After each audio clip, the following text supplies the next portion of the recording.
just walked over to show the link. We're trying to link the canal onto the river to get us into Stafford. Bit chilly this morning. The sun's just coming up over the buildings here. I had the fire going this morning. It's time to make a move. Not sure how far today. Never sure how far any day. But here goes. Oh, sat on the bottom.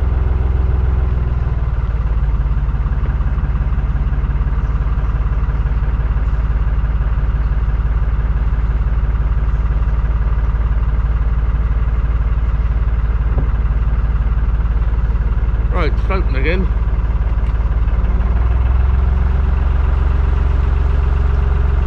I know I sat on the bottom. I struggled to get into the bank last night, and I think the water levels dropped by about an inch.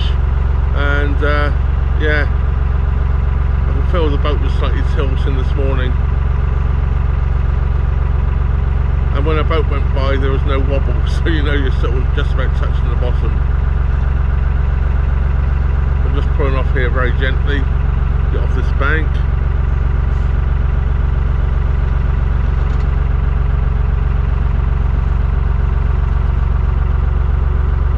I'll try to go too fast, or just try and draw too much water under the prop or through the swim, and it won't go anywhere. I'll just sit even more on the bottom. Struggling to get off the side here. I might have to jump off the boat and give her a push off in a moment, but we're slowly coming away. As long as I get off the side before we reach the bridge. Look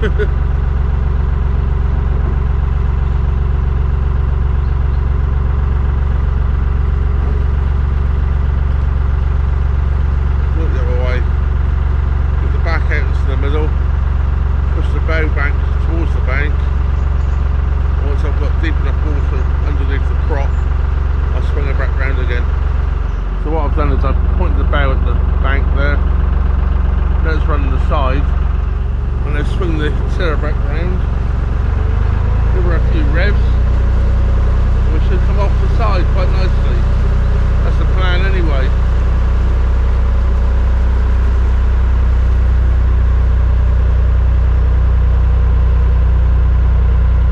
And it worked. Somewhere along here the tow path changes to the opposite side. We have a snake bridge, turnover bridge, or various names, different parts of the country. I would know that because by the time I get to Tixall Rock, the tow pass on that side, if I remember correctly, and Tixall Wide, the tow pass on that side after Tixall Rock. It's quite windy this morning as we go through St Thomas Bridge, number 101.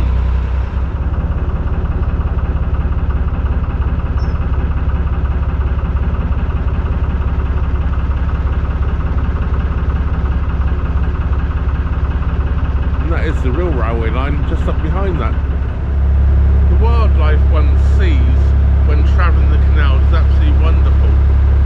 I've been moving, what, 20 minutes probably now this morning, and I've just seen my second kingfisher. Yeah. Yesterday I think I saw about 6, and the day before about 5. It's just absolutely unbelievable. People, you know, a lifetime never see one in the wild. And I see them just about daily if I'm moving the boat. Very shallow through here, really struggling along here. I'm stirring up the silt behind me, and you can probably tell by the engine revs, I'm not exactly pushing it. Yeah, I wouldn't go any faster, no matter how many engine revs I put on, I don't think. But remember, there's a big difference between seeing kingfishers and grabbing the camera and catching them on film. Yeah,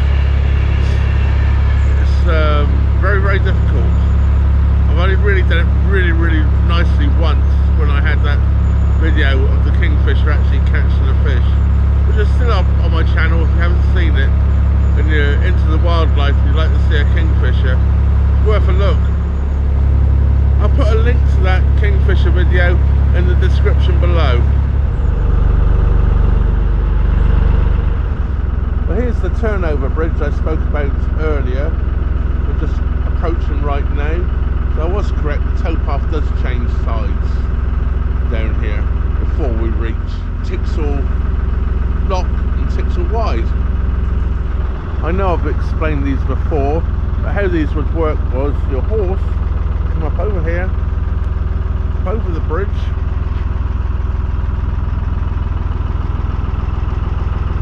and down this side, or the other way around of course, never needing to untie the horse to go through the bridge.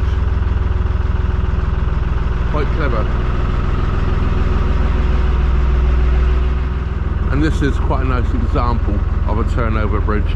This is Milford Bridge, number 105. Well, I mentioned that the River Sow is the river that they're linking this canal onto to go into Stafford. Well, this is the River Sow we're now actually going across here. There's actually a sign on the towpath side, look, aqueduct over River Sow.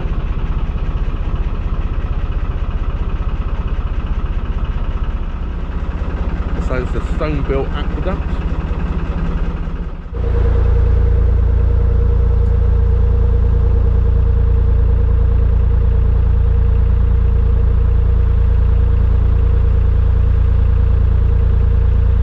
Well, this is Tixall Bridge we're just approaching here now. See traffic going across the top, number 106.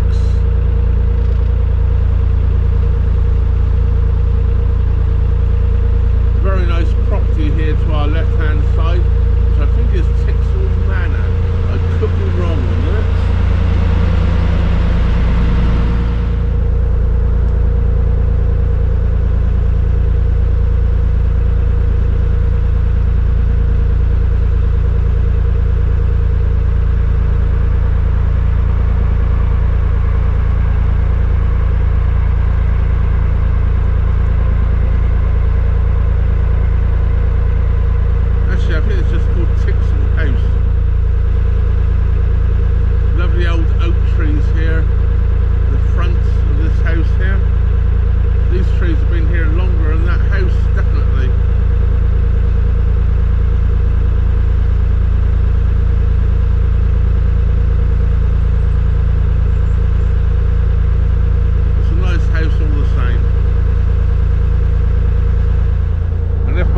Serves me correctly, just after we go around the corner here, we have Tixall Lock.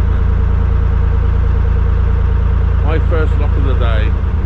Yes, I can just about to see the old block cottage there in the distance. The last half mile or so we've had a very nice towpath that's been put in. This was all mud the last time I came through here.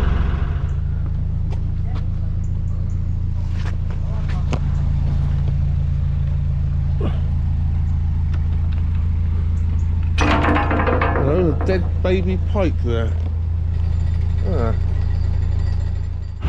So yeah, I'm in Tixall Lock, and that's Tixall Lock Cottage.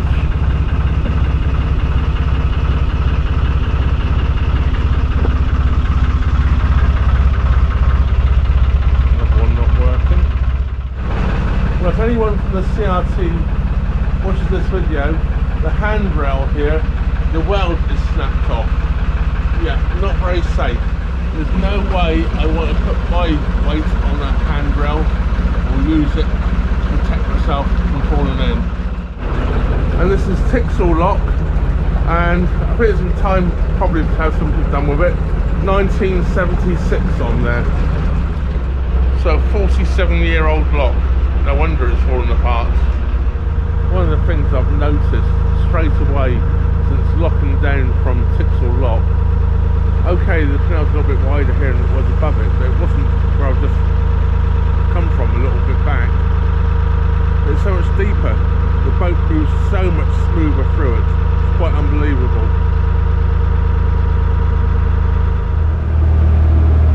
I'm just entering to Tixall Wide now. Yeah, it's always beautiful around here. Those are boats more just around the corner back there. There's none here as we actually approach the Wide. We'll actually come into the Wide. There's a few I can actually see on the widest part around the corner. I'll keep the camera rolling. We'll just approach those boats that are moored up around here.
my blast across Tixall Wide. It's rather nice to open her up a bit in that deep water.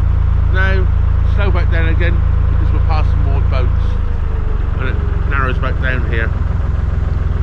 It's actually one of my favourite places of the mooring just along here for fishing.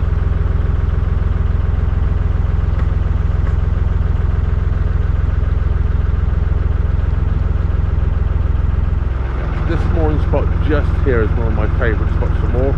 Not normally available when I come along here. It's great there. I just fish up against these reeds over the other side, or just the other side where the banks collapsed here is my next favourite spot. Or actually probably just I like that one just as much as well. I can fish the pole from there up against the reeds. Well, we come across the River Sow aqueduct earlier. This is the River Trent aqueduct. I think there is a sign here. And of course we will cross the River Trent yet again on our way to Rugeley. Possibly later today. Aqueduct over River Trent.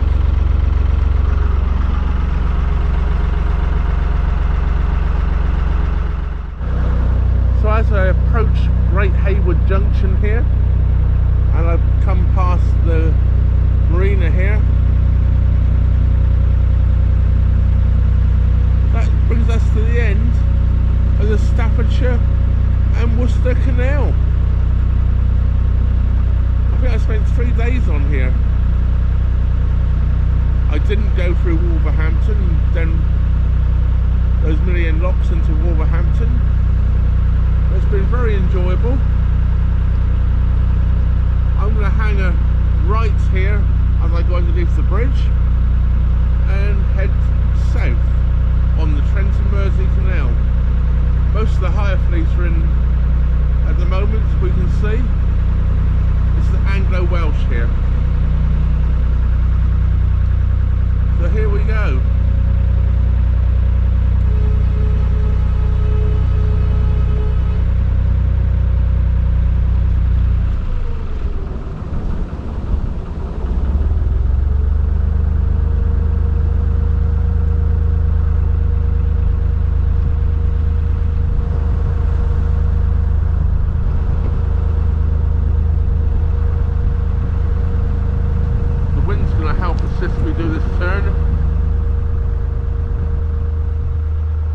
Is this the end of the Staffs and Worcestershire Canal for me? It's the end of this episode, and next episode we will be cruising south on the Trent and Mersey Canal. I do like the Trent and Mersey. Actually, I like most canals. So a big thank you of course goes out to all my Patreon, PayPal, Super Thanks and channel members, and everybody for watching the channel. Don't forget, if you're not already subscribed, please do subscribe and hit the old bell notification button and all options. That way YouTube will inform you every time I upload a new video. That just leaves me to say thank you very much for watching. Trevor out.